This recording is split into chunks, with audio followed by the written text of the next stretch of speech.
You know, there are some stories you think you know inside and out, but today we're going to look at one from a totally different angle. We're diving into the incredible story of the people who were closest to Jesus, his own brothers. And here's the twist. They were the last people to believe in him. So let's just jump right in with a big one, a question that, believe it or not, stirs up a lot of debate for a lot of people. Just for a second, forget everything you think you know, and just ask, did Jesus of Nazareth actually have siblings? Because the answer, according to historical texts, is a pretty clear yes. And not only that, but the story of these siblings is one of the most dramatic and honestly most overlooked narratives in history. We're talking about real family drama, deep, profound doubt, and a shocking transformation that is just mind-blowing. Okay, so let's pull back the curtain on this family. And to be really clear, we're not talking about some metaphorical brothers in faith. Nope. We are talking about actual biological family members who grew up under the very same roof in Nazareth. The Gospels actually give us their names. First up, there's James, and you're going to want to remember that name. He becomes a huge part of this story. Then you've got Joseph, Simon, and a brother named Judas. Obviously not that Judas.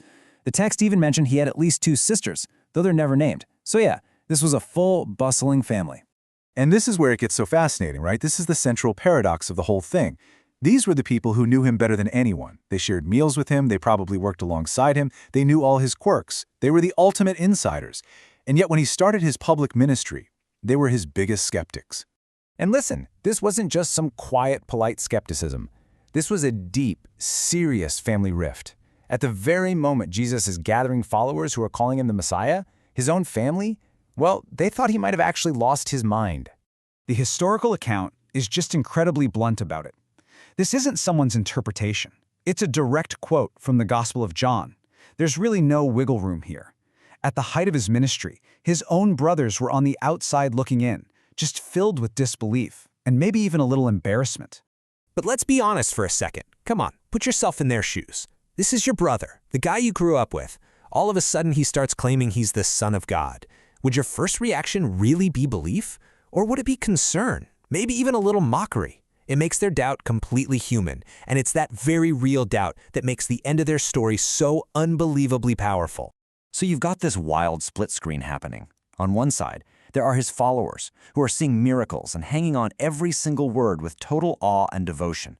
And then on the other side, you've got his family, who are just thinking, that's Jesus, the guy we grew up with. The contrast in perspective couldn't be more extreme.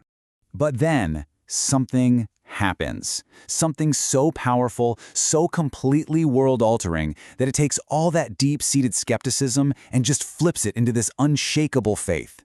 This is the exact moment the entire story pivots. So what could it be? What kind of event could possibly be so profound that it just erases a lifetime of doubt? What could transform a brother from a mocker into a follower? And not just a follower, but a leader of the very movement he once dismissed. I mean, think about it. After the crucifixion, their skepticism must have been at an all-time high. Their brother had just been executed like a criminal. But then the reports start to circulate, whispers about the resurrection. And the real turning point seems to be one specific event. The Apostle Paul records that the risen Jesus made a special, private appearance to his brother, James. We don't know what was said, but whatever happened in that room changed everything. Because suddenly, James and his brothers aren't just believers. They're right there with the apostles in Jerusalem, 100% committed. And their conversion wasn't some quiet, personal thing they kept to themselves. Oh no, they burst onto the scene. In fact, James, the former skeptic, goes on to become one of the most powerful and influential leaders in the entire early Christian movement. This transformation immediately led to action. They didn't just quietly join the back of the crowd, they stepped right into the center of the storm, and they used their unique position as the Lord's own brothers to help guide this fragile, growing community. Just look at James's impact. He becomes the head of the church in Jerusalem, which was basically the movement's headquarters. He's the one who makes this huge, pivotal ruling that allows non-Jews to join the church, a decision that arguably saved the entire movement from fizzling out. Oh, and on top of that, he authors a book of the New Testament, the Epistle of James. I mean, to go from skeptic to a central pillar of the whole thing, it's just an unbelievable rise. But their story doesn't just end with leadership. It ends with the ultimate test of their newfound faith, a test that brings their incredible journey from private mockery full circle to a very public and very final declaration. You see, a belief that was forged in such a dramatic reversal, that's not something you hold lightly. And in the brutal world of the Roman Empire, holding a conviction like that was dangerous. It demanded the highest possible price.